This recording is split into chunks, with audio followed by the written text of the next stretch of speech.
멀리 빌딩 숲이 보이는 도시 외곽의 공터. 그 옛날 이곳엔 북경으로 가는 조선의 사신단들이 머물던 역참 노화역이 있었다. 연안 박지원은 북경으로 가기 전 이곳에 머무르며 지금껏 보지 못했던 화려하고 번화한 가게들을 보았고 배에서 실어온 물자를 나르기 위해 길을 가득 메우고 있는 수만 대의 수레를 목격했다. 这是原来这一片呢，它是陆和驿码头和黄亭子和陆和驿这三位是一体是一套的。那么现在都不存在了，因为新城建设都不存在了。但是他们在施工当中，从遗址上出了不少东西，像这种砖就是这种砖就是通州旧城城墙的砖。他们入山海关看到山海关这城墙。 또한 천진에서 통주까지 이르는 운하 노하에서 놀라운 장관과 마주친다. 강을 뒤덮은 수만 척의 배들이었다.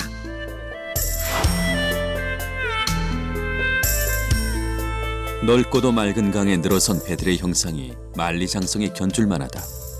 10만 척이나 되는 큰 배에 모두 용을 그려놓았다. 천하의 선박들이 모두 통주에 집결되니 노하의 선박들을 구경하지 않고서는 북경의 장관을 보았다 하기 어렵다.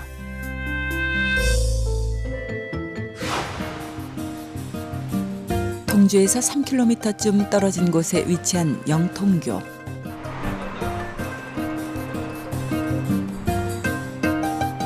이곳에서 북경으로 향하는 수만 대의 수레를 본 연안 박지원은 조선이 부강해지기 위해선 수레와 같은 운송수단을 혁신해야 한다고 생각한다. 이곳에서 흔한 물건이 저곳에서는 귀하디 귀한 것은 무엇 때문인가? 백성들의 살림살이가 이토록 가난한 것은 나라 안에 수레가 다니지 못하기 때문이다. 중국은 풍족한 재화가 한 곳에만 몰려있지 않고 여기저기 골고루 유통되는 것은 모두 수레를 사용한 덕분이다. 여정을 시작한 지 열흘 만에 드디어 북경으로 들어섰다.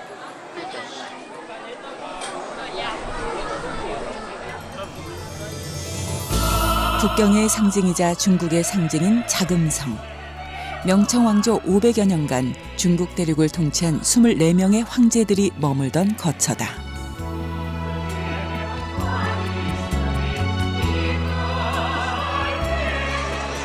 자금성은 그 크기가 여의도만 하다고 한다. 궁궐로선 세계 최대의 규모다.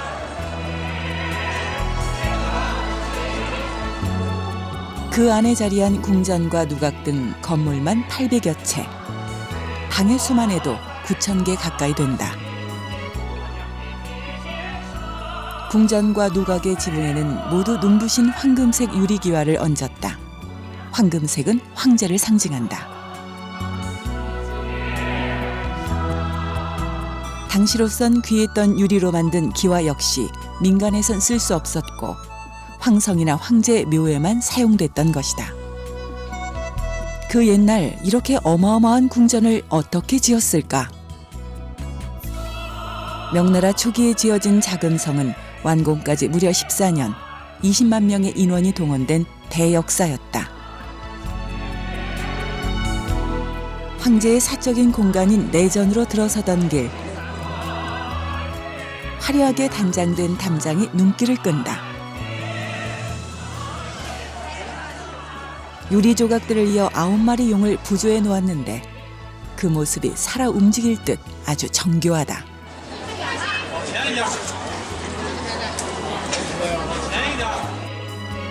황실 정원이었던 경산으로 오르는 길.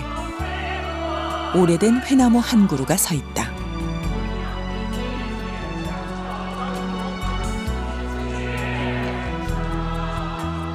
명사중 숭국처. 명나라의 마지막 황제인 숭정제가 반란군에게 쫓겨 목을 맨 곳이다.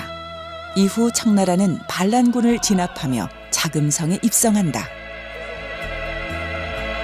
14년에 걸친 대역사, 200여 년 넘게 명나라 황제의 권력과 위엄의 상징이었던 자금성. 이제 그 주인은 청나라가 된 것이다.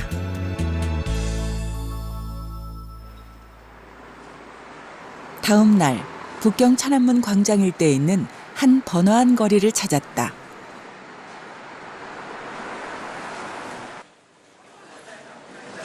유리창은 자금성에 공급하던 유리기와를 굽던 공장들이 있던 데서 비롯된 이름.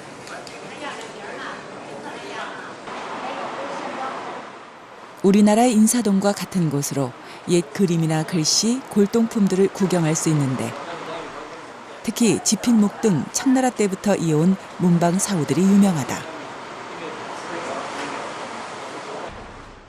펜처럼 가는 세필붓들이 우리의 눈길을 끌었다. 이런 것도 이런 것도 이런 걸로 그 연암이 필담을 할 때 다 이런 걸로 했거든. 그러니까 속도가 무지하게 빠른 거야. 지금 그 노트북이나 스마트폰으로 채팅할 때만큼 빠른 거야. 그때 선비들한테는 이런 게 거의 신체의 일부였지. 우리가 노트북 없으면 글 못 쓰는 거랑 똑같은 거야. 이게 있어야 막 머리에서 이제 생각이나 아이디어가 막 샘솟는 거야. 우리 참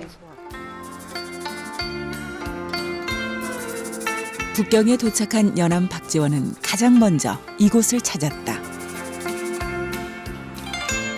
당시 유리창은 국내외 진기한 서적들이 모여들던 지식의 보고. 연암 박지원에겐 빠뜨릴 수 없는 최고의 답사처였을 것이다. 이제 나는 이 유리창에 홀로 서 있다. 여기서 나는 성인도 되고 부처도 되고 현자도 되고 호걸도 되었다. 원나라, 명나라, 청나라 때에 걸쳐 최고의 교육기관이었던 국자감 내에 있는 대성전.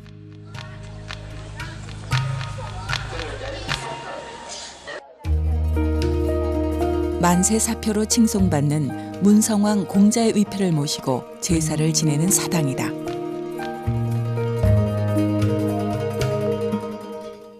명나라 한족을 정복한 청나라 황제들은 한족의 유교적인 전통과 문화를 그대로 받아들였고 이를 청나라의 통치 이념으로 삼았다.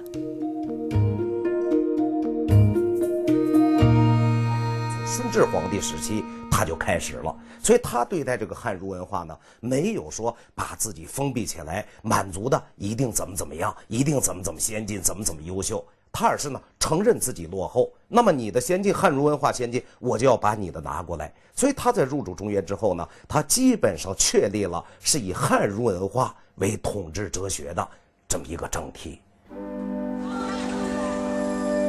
청나라는 서양의 새로운 종교를 받아들이는데도 너그러웠다. 북경 4대 천주교당 중 하나인 남당. 이곳에서 연암 박지원은 처음으로 서양의 낯선 문화를 접한다. 지금은 모두 사라지고 없지만 당시 천정과 벽면에 그려져 있던 사실적인 서양화들은 연암에겐 놀라운 충격이었다. 천정을 우러러보니 수많은 어린애들이 오색 구름 속에 뛰노는데 허공에 주렁주렁 매달려 있는 것이 손으로 만지면 살결이 따뜻할 것만 같고 팔목이며 종아리는 포동포동 살이 쪘다. 구경하는 사람들이 놀라 눈이 휘둥그레져 떨어지면 받을 듯 손을 받치고 고개를 젖혔다.